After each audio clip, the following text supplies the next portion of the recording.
Hello students, मैं विनय Pratap Singh as usual आपके सामने हूँ। हम लोग यूनिट एंड मेजरमेंट स्टार्ट किए थे और फर्स्ट लेक्चर हम कल पढ़े थे, थोड़ा सा देखे थे कि इसमें क्या पढ़ना है हमको, और सबसे ज़्यादा हमने यूनिट पे फोकस किया था या फंडामेंटल तक हमने देख लिया था। तो उसी को आगे बढ़ाते हुए चलते हैं, क्योंकि सबसे इम्पोर्टेंट ये है फिजिक्स में कोई भी न्यूमेरिकल करेंगे, अगर हमारा यूनिट गलत होता है तो हमारा आधा नंबर सीधे चला जाता है। और यूनिट की इंपॉर्टेंस क्यों है ये थोड़ा एक एग्जांपल लेके हम आगे समझेंगे। तो सबसे पहले हमने देखा था फंडामेंटल क्वांटिटीज में जो आया था, सीधे यूनिट की बात करते हैं, मीटर आया था, केजी आया था, केल्विन आया था, एम्पियर आया था, मोल आया था। कितना हो गया? 3 2 5। KG metre, KG kelvin, ampere, mole, intensity candela वाला आया था, और एक है। तो चलते हैं आप पहली बात कि हम यूनिट पे अगर फोकस करें, क्योंकि सबसे इंपॉर्टेंट यही है। और उसके बाद जो कल वाला थोड़ा सा बचा था उसको देखेंगे। अब थोड़ा सा आते हैं डिराइव्ड, क्योंकि फिजिक्स में हमको मेनली डिराइव्ड ही चीजें निकालनी है। जैसे हम एक अभी चैन शुरू करेंगे जो हमारा यहाँ से स्टार्ट होगा वहां तक जाएगा, और सारा उसमें देख लेंगे कि क्या क्या आ रहा है। सबसे पहले हम लेते हैं दो फंडामेंटल क्वांटिटी। हम फंडामेंटल क्वांटिटी लेते हैं मास, लेंथ और टाइम। सबसे पहले ये तीन लेते हैं, और इस तीन की हेल्प से जितने पॉसिबिलिटी आगे तक बनते जाते हैं डिराइव करने के, हम उसको देखते हैं। सबसे पहले स्पीड निकालते हैं, स्पीड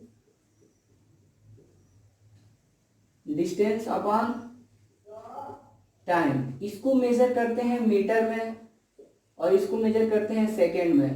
तो स्पीड की जो यूनिट बनी मीटर पर सेकेंड, ठीक है। ये फंडामेंटल क्वांटिटी है जो मैंने डिस्टेंस लिया, जिसकी लेंथ होती थी मीटर में और टाइम सेकेंड में। यानी कि अभी जो हम करेंगे वो फंडामेंटल क्वांटिटी से देखते हैं कहां तक हम पहुंच रहे हैं। पहला स्पीड, अगर डिस्प्लेसमेंट की बात कर लें और करके, सॉरी वेलोसिटी की,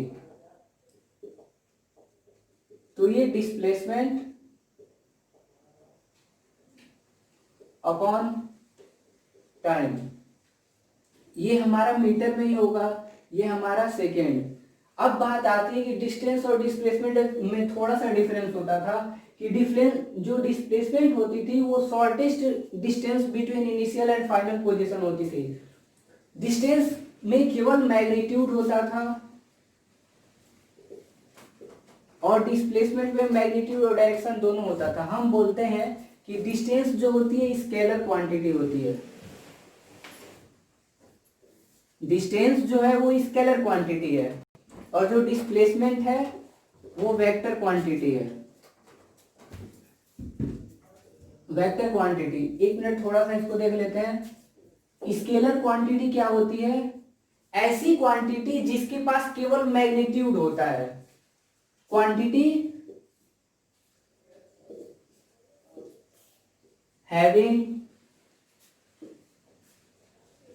मैग्नीट्यूड ओनली। जब हम इसको वेक्टर पढ़ेंगे, मोशन इन प्लेन पढ़ेंगे, तो वहां ये सब मिलेगा। लेकिन उससे पहले ये जरूरत है, क्योंकि आज अगर हम यूनिट वाला कवर कर लेते हैं तो हमारा इस चैप्टर का सबसे इंपॉर्टेंट टॉपिक डायमेंशनल फॉर्मूला है, वो इसी के बेसिस पे होगा। वो इजीली हो जाएगा अगर इस पे कमांड आ जाएगा।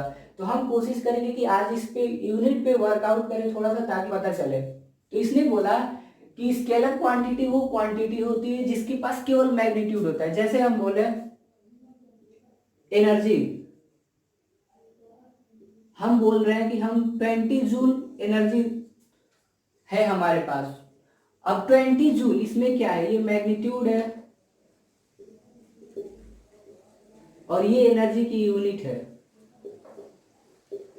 तो उसने बोला कि ऐसी फिजिकल क्वांटिटी जिसके पास केवल मैग्नीट्यूड होता है वो स्केलर क्वांटिटी होती है। मैंने बोला कि मैंने 20 जूल वर्क किया, लेकिन कहाँ किया, किधर किया, ये मैंने नहीं बताया। मैंने डायरेक्शन सप्लाई नहीं किया कि मैंने इस डायरेक्शन में 20 जूल वर्क किया है या जो भी। तो जब हमें केवल मैग्नीट्यूड पता रहता है तो हम बोलते हैं कि वो हमारी स्केलर क्वांटिटी है। अब जब वेक्टर की बात आती है तो quantity having magnitude as well as direction. अब क्या कह रहा है कि वेक्टर क्वांटिटी क्या होती है? ऐसी क्वांटिटी जिसके पास मैग्नीट्यूड भी होता है और डायरेक्शन भी होता है। अब बोल रहे हैं हम कि हम चलते हैं 20 kilometre per hour towards south. हमने बोला कि हम चल रहे हैं 20 kilometre per hour towards south, यानी किधर की तरफ जा रहे हैं? साउथ की तरफ 20 किलोमीटर पर आवर की स्पीड से जा रहे हैं। तो ये हमारी वेक्टर क्वांटिटी हो गई, क्योंकि हमने मैग्नीट्यूड तो दिया लेकिन साथ में डायरेक्शन भी बता दिया। तो इस केस में क्या होता है कि ये वेक्टर क्वांटिटी होती है। अब यहाँ पे आते हैं, जो डिस्टेंस है वो हमारी स्केलर क्वांटिटी है। हमने बोला कि 20 किलोमीटर चलना है, ये नहीं बताया किधर चलना है, अप जाना है, डाउन जाना है, कहाँ जाना है, कुछ नहीं बताया। मैंने बस बोला कि 20 किलोमीटर चलो, तो वो क्या है? स्केलर क्वांटिटी है। लेकिन मैं बोलूँ कि डिस्प्लेसमेंट जो होती है वो वेक्टर क्वांटिटी होती है। क्यों? क्योंकि मैं डिस्प्लेसमेंट के लिए बता दूंगा कि मुझे 20 किलोमीटर टुवर्ड्स नॉर्थ जाना है, टुवर्ड्स साउथ जाना है, ईस्ट जाना है, वेस्ट जाना है, मैं इसमें डायरेक्शन डिफाइन कर दूंगा। तो ये हमारी वेक्टर क्वांटिटी हो जाएगी। अब देखो, जो हमारी स्पीड आएगी वो हमारी स्केलर क्वांटिटी आएगी। क्यों? क्योंकि डिस्टेंस स्केलर क्वांटिटी है और टाइम जब हम सॉल्व करेंगे तो मीटर पर सेकेंड स्केलर क्वांटिटी आएगा। लेकिन जब वेलोसिटी की बात करेंगे तो यूनिट सेम आएगी, मीटर पर सेकेंड, लेकिन ये वेक्टर क्वांटिटी आएगा क्योंकि हमारा डिस्प्लेसमेंट जो होता है वो वेक्टर क्वांटिटी होता है। अब जब वेलोसिटी की बात आएगी तो हम बता देंगे कि एलोंग वेलोसिटी इस डायरेक्शन में है, या जनरली देता नहीं है कि इस डायरेक्शन में, बस हमको इनिशियल और फाइनल वेलोसिटी देता है। अब हम क्या किए कि हम स्पीड निकाल लिए, वेलोसिटी निकाल लिए। अब अगला चैन देखते हैं क्या होता है। अगला, मैंने अभी तक या बोले कि स्पीड निकाला है या बोले वेलोसिटी। और एक चीज देख लें कि जो स्पीड होती है ना वो मॉड ऑफ वेलोसिटी होती है। इंस्टेंटेनियस वेलोसिटी का अगर मॉड ले लेंगे तो हमको स्पीड मिलेगी। हम लोग आगे धीरे धीरे सब पढ़ेंगे। अब आता है एक्सेलरेशन।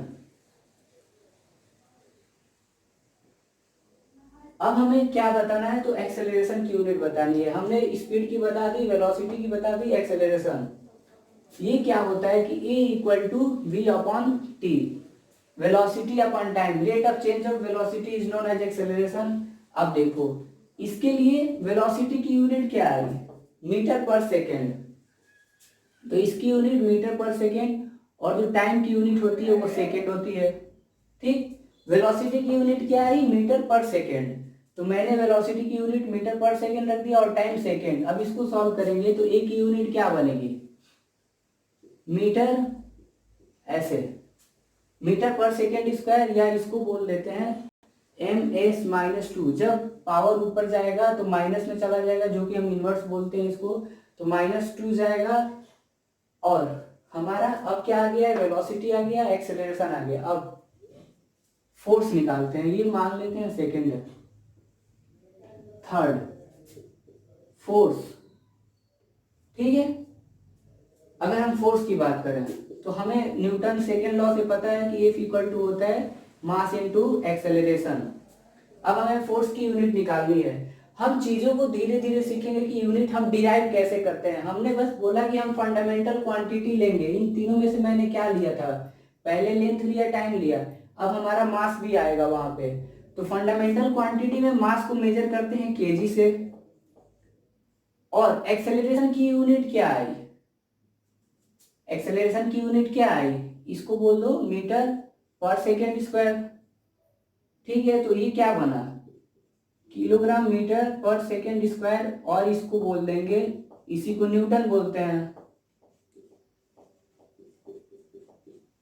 ठीक है, हमने क्या बोला कि हमको डिराइव यूनिट निकालनी है। किसकी हेल्प से? तो फंडामेंटल यूनिट हेल्प से। सबसे पहले हमने स्पीड का निकाला, तो स्पीड में बस ये डिफरेंस देखा कि स्पीड स्केलर क्वांटिटी होती है और जो वेलोसिटी होती है वो वेक्टर क्वांटिटी होती है। क्यों? क्योंकि जो हमारा डिस्प्लेसमेंट होता है वो वेक्टर क्वांटिटी होता है। वेक्टर क्वांटिटी वो क्वांटिटी होती है जिसमें मैग्नीट्यूड भी होता है और डायरेक्शन भी होता है। फिर हमने वेलोसिटी के बाद एक्सेलरेशन निकाला। अब देखो कि अगर वेलोसिटी वेक्टर क्वांटिटी है तो एक्सेलरेशन भी वेक्टर क्वांटिटी होगी। क्यों? क्योंकि ये वेक्टर क्वांटिटी है। अब जब हम इसको सॉल्व करेंगे तो हमारा जो रिजल्ट आएगा वो वेक्टर क्वांटिटी होगा। और हमें पता है कि एक्सेलरेशन की जब बात करते हैं तो उसमें हमको डायरेक्शन पता होता है। जैसे हम gravitational acceleration due to gravity का एग्जांपल ले लें, तो हम अगर बॉल ऊपर से नीचे गिर रही है तो हमें जी का डायरेक्शन पता होता है। अगर ऊपर फेंक रहे हैं तब भी जी का पता होता है। तो यानी कि हमको एक्सेलरेशन की डायरेक्शन पता होती है। ठीक, अब मैंने बोला कि फोर्स की बात करो, तो फोर्स इक्वल टू होता है मास इंटू एक्सेलरेशन। अब आ गया फंडामेंटल क्वांटिटी में मास भी इन्वॉल्व हो गया। अब यहाँ मास का केजी इंटू एक्सेलरेशन का क्या आया था, मीटर पर सेकेंड स्क्वायर, मैंने यहाँ पे रख दिया। तो ये बना केजीएम पर सेकेंड स्क्वायर, इसी को न्यूटन बोलते हैं। अब आगे आते हैं। आई डोंट थिंक कि इसमें कोई प्रॉब्लम आएगा क्योंकि बहुत इजी है ये। डिराइव्ड यूनिट ऐसे ही निकलती है। और सबसे इंपॉर्टेंट बात, अगर यूनिट निकालने आ जाएगा तो हमारी जो एक टॉपिक आएगी डायमेंशनल फॉर्मूला, वो इजीली हो जाएगा। वो समझा देंगे कैसे इजीली होगा, बस हमको यूनिट निकालने आना चाहिए किसी भी फिजिकल क्वांटिटी का। तीसरा देख लिए थे। अब आते हैं एक यहाँ पे, और कुछ निकाल सकते हैं यहाँ से। इम्पल्स का अगर निकालना हो, इम्पल्स होता है फोर्स इंटू टाइम। इम्पल्स जो होता है फोर्स इंटू टाइम होता है। क्लास 9 में हम पढ़े हैं इसको। अब फोर्स की यूनिट क्या आ गई, केजी मीटर पर second square into time, time की यूनिट सेकेंड। ठीक है, अगर इसको सॉल्व करेंगे तो केजी एम, ये एस को ऊपर ले लो और इस सेकेंड स्क्वायर से डिवाइड कर दो, ये कट गया। तो क्या बना, केजी एम एस इनवर्स। ठीक है, ये फोर्स की यूनिट हो गई। यानी कि हम अगर फंडामेंटल क्वांटिटी, सबसे इंपॉर्टेंट है मास, लेंथ और टाइम, उस तीनों का पता होना चाहिए और उसको फॉर्मूले में यूज करने आना चाहिए। और यूनिट निकालने का सबसे बेसिक है कि हमको फॉर्मूला पता होना चाहिए, तभी हम निकाल पाएंगे। जैसे एक्सेलरेशन का पता था वेलोसिटी अपॉन टाइम, मैंने यूनिट रख दिया, अगली यूनिट आ गई। फोर्स का मास इंटू एक्सेलरेशन, मुझे यूनिट पता था, मैंने पुट कर दिया, अगली यूनिट आ गई। इम्पल्स बोला कि फोर्स इंटू टाइम होता हूं तो होता हूं, तो फोर्स की यूनिट केजी मीटर पर सेकेंड स्क्वायर इंटू टाइम की यूनिट सेकेंड। मैंने इसको सॉल्व किया तो एक एस इससे डिवाइड हो जाएगा, तो नीचे एक एस बचेगा, जो ऊपर जाएगा तो -1। अब देखो एक और निकाल लेते हैं, वर्क डन। वर्क डन क्या होता है, तो force into displacement, force into displacement. अब फोर्स की यूनिट क्या है, अगर इसको और बोलें तो ये इसकी बात करें केजीएम पर सेकेंड, तो इसको चेंज कर लेंगे तो न्यूटन के फॉर्म में भी देख लेंगे इसका क्या आएगा। अगर इसकी और बात करें तो अच्छा पहले इसको देख लेते हैं।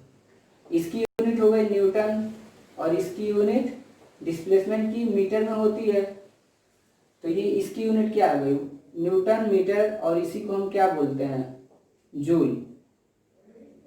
वर्क डन को भी जूल में लिखते हैं। अब एनर्जी की भी यही होती है, क्योंकि हमें पता है कि ability to do work is called energy होता है। और यहाँ पे इसका न्यूटन सेकेंड भी हो सकती है यूनिट इसकी, इम्पल्स की newton second. Kg m mass into kg m per second square, इसको सॉल्व किया इंटू एस। ठीक है, अब आगे आते हैं। एनर्जी की भी यही होगी, ability to do work is called energy, तो एनर्जी की भी यूनिट जूल होती है। तो हमने इसको निकालना सीख लिया।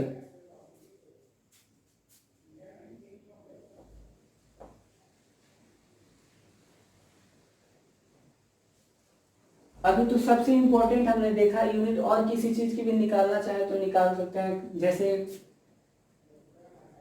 अगर निकालें करंट का, तो I इक्वल टू होता है Q अपॉन टी। ठीक है, आई की यूनिट मुझे निकालनी है। इससे पहले हमें पता है कि चार्ज को कूलम से रिप्रेजेंट करते हैं और टाइम को सेकंड से, तो इसी को बोलते हैं CS इनवर्स और इसी को एम्पियर बोलते हैं।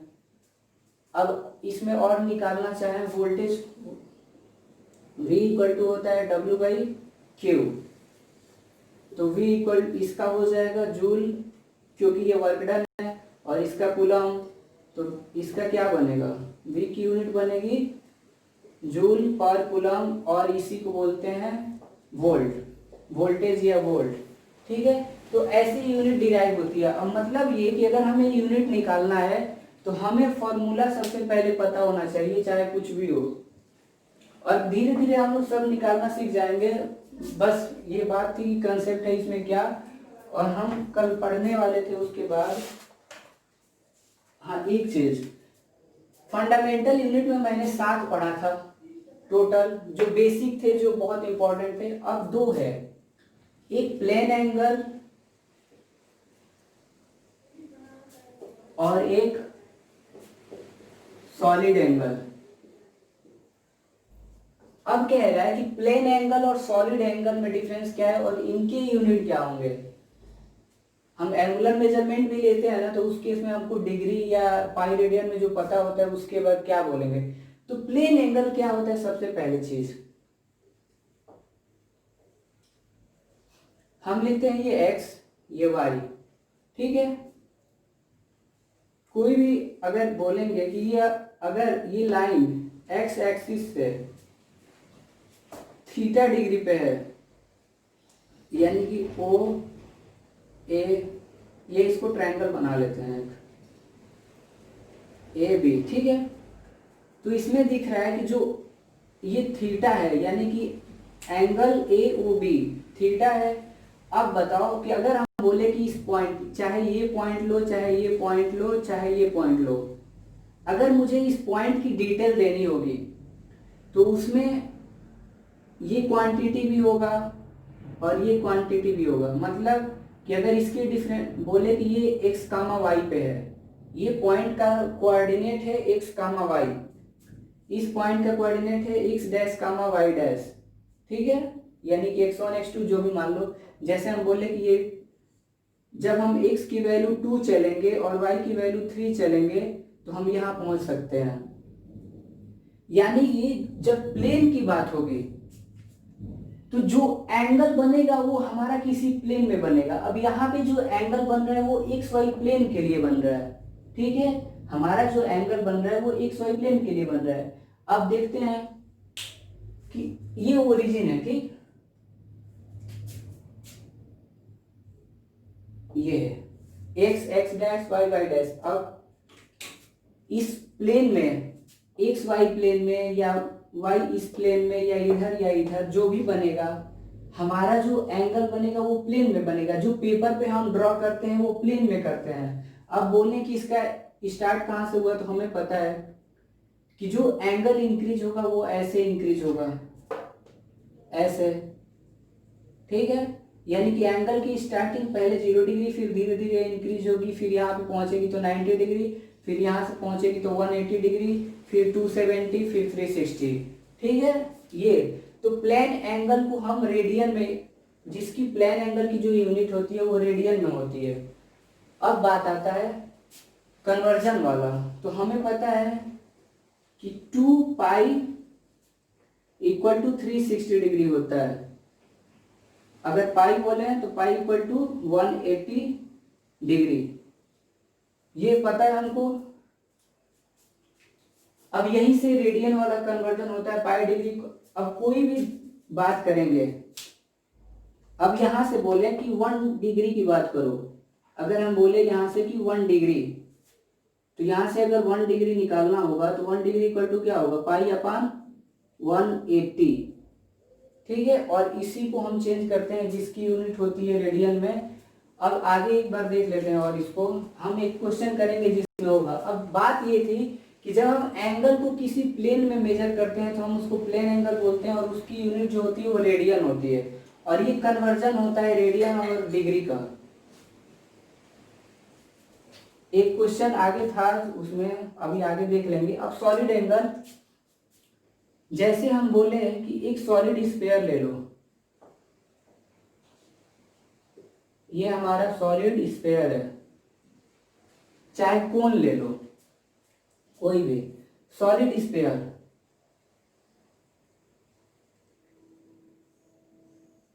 ठीक है। ये सॉलिड स्फीयर मैंने लिया है। अब इस सॉलिड स्फीयर में जो एंगल बनेगा वो हम मेजर करते हैं। जैसे हम मान लें कि अगर वाटरमेलन ले रहे हैं और वाटरमेलन में जो टिप मार रहे हैं वो थोड़ा कोनिकल शेप का मार रहे हैं, और जो कोनिकल शेप का मार रहे हैं तो वो कुछ एंगल बनाएगा, और जो वो एंगल बनाएगा वो 3D में बनाएगा, तो हम उसको बोलेंगे कि ये सॉलिड एंगल है, और इसकी यूनिट जो होती है वो स्टेरेडियन होती है। और इसमें क्या निकलता है कि थीटा इक्वल टू 1/r की हेल्प से निकलता है, जो हम लोग पढ़ेंगे। इसमें थीटा जो होता है 1/r,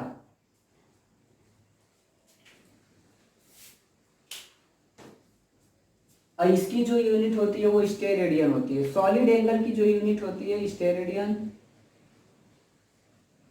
और प्लेन एंगल की जो यूनिट होती है वो रेडियन। तो ये सब हम लोग को सप्लीमेंट्री है, ये सब ज़्यादा यूज नहीं करना है। जैसे हम बोले ये सॉल्व करना हो, अगर हम बोले कि ये 3D फिगर है, ठीक है, यानी कि सॉलिड एंगल मतलब कि 3D फिगर। अब बोले कि इसको अगर पीछे की तरफ प्रोड्यूस करते हैं तो हम मान लेते हैं कि वो ये वाली इधर और ये वाली इधर मीट करेगी, तो यहाँ पे मीट करके ये यहाँ कहीं बनेगा। तो ये जो 3D फिगर कोई एंगल बनाएगा उसको हम सॉलिड एंगल बोलते हैं, और वो सॉलिड एंगल की जो यूनिट होती है वो हमारी स्टेरेडियन होती है, और प्लेन एंगल की रेडियन होती है। तो अभी हम लोग जब क्वेश्चन करेंगे तो वो समझ में आ जाएगा, बाकी इससे ज़्यादा नहीं पूछता है। बस ये याद रखना है कि सॉलिड एंगल का स्टेरेडियन और प्लेन एंगल का रेडियन होता है। और उसके बाद था कुछ प्रैक्टिकल्स यूनिट होती हैं।